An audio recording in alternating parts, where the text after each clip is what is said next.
গ্রামে এই ছোট ছোট জিনিসগুলো অনেক বেশি ভালো লাগে। আপুর ঘরের সামনে মাচা পাচ্ছে, ওইখানে সবাই বসে আছে, গান চলতেছে, সবাই আনন্দ নিতেছে। এখানে আমরা বসে আছি আতশবাজি ফুটাবো, সেজন্য সামির আর হৃদয় গেছে বাজারে নিয়ে আসতে, ওরা এগুলা নিয়ে আসছে, এখন ফুটাবো। আর গ্রামের বাড়িতে ওগুলো ফুটাইতে আরও বেশি মজা, একবারে নীরব থাকে, সেজন্য।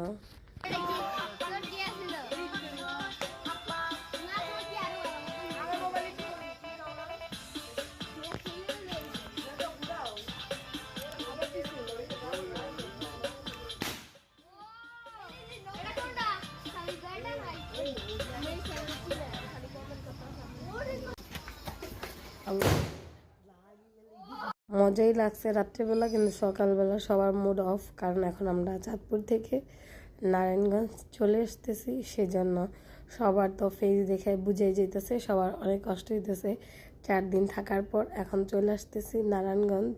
লঞ্চ যখন ছাইরা দেয় পাড়ের থেকে আইসা পড়ে, তখন অনেক কষ্ট হয়, চাঁদপুর ছাড়তে অনেক কষ্ট হয়, চাঁদপুর আপন মানুষগুলো ছাড়তে অনেক কষ্ট, সেজন্য তো কবে আসতে পারবো আবার জানি না। তো সবাই ভালো থাকবেন, সুস্থ থাকবেন, আল্লাহ হাফেজ।